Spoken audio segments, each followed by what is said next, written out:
ఏహే ఎప్పుడు గీ వార్తలు గీ ముచ్చట్లేనా అట్లా 4 వద్దులు గోవాకు పోయొద్దామని ఎంట పడుతుంటే సరే వస్తతి అని చెప్పిన. మా దోస్తు ఒక ఆమెను స్లీపర్ ట్రైన్ టికెట్లు బుకింగ్ చేయమని చెప్పిన. గోవాకు స్పెషల్ ట్రైన్ ఉన్నది బుకింగ్ చేయనా అని అంటే వద్దొద్దు వందే భారత్ రైలు బుకింగ్ చేయి, అదైతే రువ్వడి మీద ఉరుకుతుంది అని చెప్పిన. మంచి ముచ్చటే గాని వందే భారత్ రైల్లో స్లీపర్ లేదు కదా అని అంటారా? ఎందుకు లేదు, ఉన్నది. కొత్తగా ఇప్పుడు స్లీపర్ రైళ్లను కూడా పటాలెక్కిచ్చిర్రు చూడుర్రి.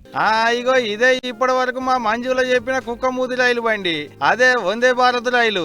ఇన్నొదులు కూర్చొని పోయేటియే ఉండే గానీ ఇక ఇప్పటి సందికి ఆ బండిలో వండుకొని పోయేటి సౌలత్ కూడా చేసిళ్ళు. అంటే ఇక ఇప్పటి సంది రువ్వడి మీద ఉరికే వందే భారత్ స్లీపర్ రైలు బండి పట్టాలెక్కింది అన్నట్టు.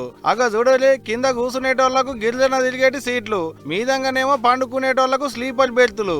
అంటే ఇక ఇప్పటి సంది దూరం ప్రయాణం చేసేటోళ్ళంతా వందే భారత్ రైల్లో కూడా వండుకొని పోవచ్చు అన్నట్టే. అగ చూడలే, ఓలోకు కిందికేంచి మీది దానిక అటు 3 ఇటు 3 6 సీట్లు, ఇంకో రోజు మీదనేమో బెర్త్ కిందనేమో 6 ఏసీ సీట్లు. మామూలు రైళ్లలో ఉన్నట్టే తయారు చేసిర్రు. ఫోన్లకు ఛార్జింగ్లు పెట్టుకునేందుకు స్విచ్ బోర్డులు, సామాను పెట్టుకునేందుకు సెల్ఫ్లు, సీసీ కెమెరాలు, రైలు ఏడు దానికి వచ్చిందనేది చూసుకునేందుకు డిజిటల్ బోర్డులు, ఏమన్నా మంటలు ఏమన్నా వస్తే ఆర్పేతందుకు సిలిండర్లు. ఇక పాయకానాల ముచ్చటైతే చెప్పనే వద్దు, కొత్త బండి కాబట్టి నీట్గా ఉన్నాయి. ఇక ఎప్పుడు కూడా ఇటనే ఉంటే అందరికి మంచిదే. మరి మళ్ళా ఇది ఎంత రోడ్డు మీద ఉరుకుద్దో ఎరికేనా? ఏం తక్కువ గంటకో 180 కిలోమీటర్ల రోడ్డు మీద ఉరుకుద్దాట. మళ్ళా గింత కూడా దొనకదాట బెనకదాట. నుళ్ళు గిలాస నిండా నీళ్లు పెట్టి బల్ల మీద పెట్టినా సుక్క కూడా కింద పడవాట. అంటే ఇక ఇప్పటి సంది లయ్యి అనుకుంటా ఉరికేటి వందే భారత్ రైల్లో కూడా పుల్సత్తుగా పండుకొని పోవచ్చు అన్నట్టే.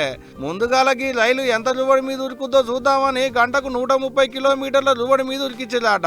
అట్లా పెంచుకుంటా బేసారన్నాడు 180 కిలోమీటర్ల రువడి మీద ఉరికిస్తే అట్ట కూడా గింతన్న దొనకకుండా బెనకకుండా పోయిందట. అట్ట రైళ్ల మంత్రి అశ్విని వైష్ణవ్ సారే దగ్గరుండి గిదంతా చూసుకున్నాడు.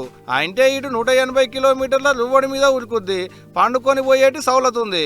ఇక దూరం ప్రయాణం పోయేటోళ్ళకైతే రందే లేదు పోండ్రి.